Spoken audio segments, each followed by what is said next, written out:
Hello guys, welcome back my YouTube channel. ಏನ್ ಗುರು match crazy ಆಗಿತ್ತು. ಆದ್ರೆ ಮಜಾ ಅಷ್ಟು ಹೋಪ್ ಹೈಲೈಟ್ ಆಗಿರ್ಲಿಲ್ಲ. ಈಸಿ ವಿಟ್ರಿ ಆಗೋಯ್ತು, ಒನ್ ಸೈಡೆಡ್ ವಿಟ್ರಿ ಆಗೋಯ್ತು. ಫಸ್ಟ್ ಬ್ಯಾಟಿಂಗ್ ನೋಡಿದಾಗ ಸ್ವಲ್ಪ ಪಿಚ್ಚು ಹಂಗೆ ಹಿಂಗೆ ಅನ್ಸ್ತಾ ಇತ್ತು. ಇಶಾನ್ ಕಿಶನ್ ಔಟ್ ಆದ್ಮೇಲೆ, ಇಶಾನ್ ಕಿಶನ್ ಔಟ್ ಆಗೋಕ್ಕೂ ಮುಂಚೆ ಭರ್ಜರಿ ಬ್ಯಾಟಿಂಗು. ರುಬ್ಬಿದ್ರು ಇಶಾನ್ ಕಿಶನ್ ನಾಯಕ್ ರುಬ್ಬಿದ್ರು.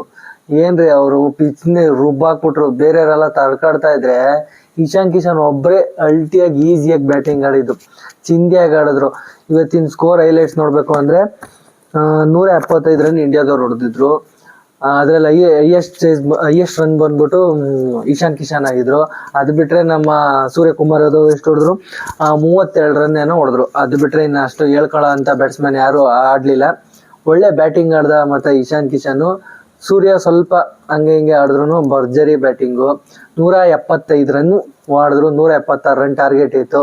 ಪಾಕಿಸ್ತಾನದವ್ರು ಬತ್ತಿದಂಗೆ first over wicket, second over 2 wicket ನಮ್ಮ ಬುಮ್ರಾ ಬಾಲಿಂಗ್ ಅಲ್ಲಿ. ಆ ಕಡೆ ನೋಡಿದ್ರೆ ಫಾಸ್ಟ್ ಬಾಲರ್ ಒಬ್ಬರೇ ಹಾಕಿದ್ದು, ಶಾಹಿನ್ ಅಫ್ರಿದಿ.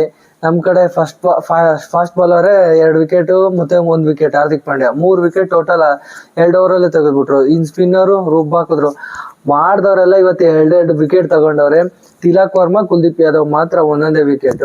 ಭರ್ಜರಿ ಆಗಿತ್ತು ಮಾತ್ರ ಮ್ಯಾಚು, ಅಲ್ಟಿ ಆಗಿತ್ತು. ಟೋಟಲ್ ಇವರು T20 ವರ್ಲ್ಡ್ ಕಪ್ ಅಲ್ಲೇ 11 ಸಲ 8 ಮ್ಯಾಚ್ ಆಡಿದ್ದಾರೆ. ಅದರಲ್ಲಿ 9 ಸಲ ಇಂಡಿಯಾನೇ ಗೆದ್ದಿದೆ. 1 ಸಲ ಮಾತ್ರ ಪಾಕಿಸ್ತಾನ ಗೆದ್ದಿರೋದು ದುಬೈಯಲ್ಲಿ 2021ರಲ್ಲಿ ಮಾತ್ರ. ಅದೊಂದೇ ಒಂದ್ಸಲ ಪಾಕಿಸ್ತಾನದವ್ರು ಗೆದ್ದಿರೋದು. ಇನ್ ಬಿಟ್ರೆ ಇನ್ನೆಲ್ಲ ಈಸಿ ವಿಟ್ರಿ ಅಂಡ್ ಇಂಡಿಯಾನೇ ಲೀಡಲ್ಲಿರೋದು. 8 ಸಲ ಆಗಿತ್ತು, ಇದೊಂದು ಸೇರಿ 9 ಸಲ ಭರ್ಜರಿ ಲೀಡಲ್ಲಿದ್ದಾರೆ.